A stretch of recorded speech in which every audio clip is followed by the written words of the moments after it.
Assalamualaikum Ustaz. Waalaikumsalam warahmatullahi wabarakatuh. Saya mau bertanya bagaimana caranya agar kita bisa terhindar dari zina. Ya, dan apakah kalau saya bertobat dosa zina saya yang lalu bisa diampuni Allah Subhanahu wa taala? Saya senang sekali dengan pertanyaannya. Ya, saya mau bertanya bagaimana caranya agar kita, berarti Anda dan saya kan, kita semua bisa terhindar dari zina. Nah, itu bagus sekali untuk kita semua karena banyak potensi-potensi yang bisa menjerumuskan kepada kita kepada itu. Ya, baik misalnya dari zina mata, zina telinga, zina mata melihat hal-hal yang nggak pantas untuk dilihat. Ya, kebiasaan-kebiasaan yang buruk, kemudian zina telinga mendengar kalimat-kalimat yang kotor yang mengarahkan pada hasrat seksual pada tempat yang tidak benar, ya, dan perbuatan-perbuatan yang juga sekarang banyak sekali perangkat-perangkatnya. Semoga Allah hindarkan kita dari itu. Termasuk juga iklan-iklan ya. Saya tuh sering kalau lihat misalnya baca ada komentar tunjukin admin kan, oh, kenapa Ustaz ini kok ceramah tapi iklannya snack video. Itu kan algoritma YouTube dari kebiasaan Anda jadi. Jadi kalau Anda kebiasaannya lihat yang begitu atau klik yang begitu, datangnya seperti itu.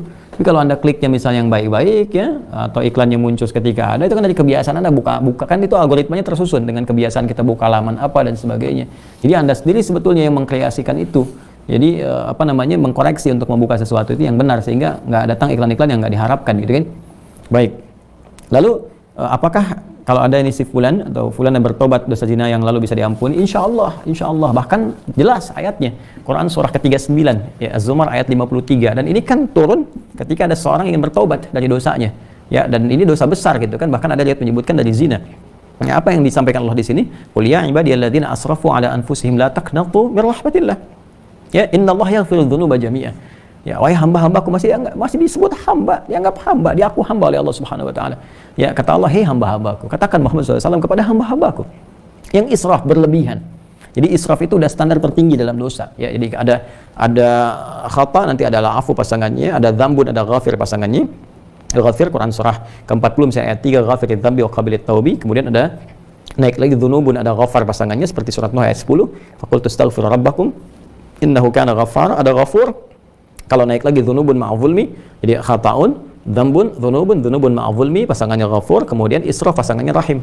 Ya, israf pasangannya apa? Rahim. Makanya disatukan di Al-Baqarah 286 kan? Rabbana la tu'akhidna in nasina aw akhtana khata. Rabbana wa la tahmil 'alaina isran kama hamaltahu 'alal ladzina min qablina. Itu dzambun dan dzunubun ma'zulmi. Rabbana wa la tuhammilna ma la taqata lana bih, seperti israf. Wa'fu 'anna 'ala 'afu waghfir lana, ghafir, ghaffar dan ghafur. Warhamna rahim. Nah, tingkat tertinggi ini dosa-dosa besar seperti zina kan dosa besar.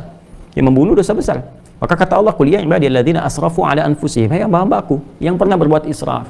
Mungkin ada sebagian yang pernah zina, pernah membunuh, dosa-dosa besar, ya, pernah korupsi, mau tobat dan sebagainya. Masya Allah, ya, alhamdulillah, dia mau tobat, mau kembali karena mungkin doa orang tuanya, doa sekitarnya, kesadaran dirinya, kan?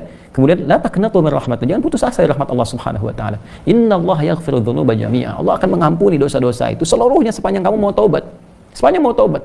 Makanya Allah itu sangat menyukai orang-orang yang tobat dan berusaha kemudian kita mendekat kepada Allah. Dan Allah pun berikan jalan sampai titik terakhir dia, sampai nyawa di kerongkongan. Kan yang paling viral itu kisah Firaun kan?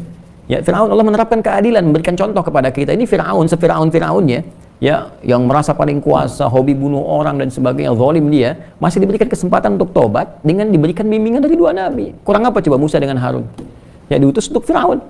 Ya, idhaba ila fir'auna innahu tagha. Datanglah kepada Firaun, dakwahi dia dengan penuh kelembutan. Dia sudah mulai menyimpang. Jadi bukan masalah kekuasaannya yang salah. Kekuasaan silahkan berkuasa, nggak ada masalah gitu kan. Cuma ketika menyimpang dari kekuasaan, ingatkan kata Allah. Diingatkan itu karena sayang. Kalau nggak sayang dibiarin. Ya, oke, kalau ada ulama bisa mengingatkan, ustaz mengingatkan, kita yang keliru dan sebagainya, nggak usah marah.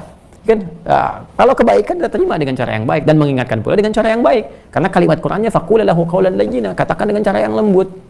Ya, supaya dengan kelembutan itu la'allahu yatadzakkaru yakhsha, mungkin dengan kelembutan itu dia sadar, ya, ingat kembali bahwa keliru, dia khawatir, dia takut dengan Allah Subhanahu wa taala. Jadi Firaun pun dapat diberikan petunjuk oleh Allah dengan dua nabi, bayangkan, cuman dianya yang nggak mau. Ya, begitu nyawa ke kerongkongan baru munculkan daya tawar gitu. Itu yang jadi persoalan.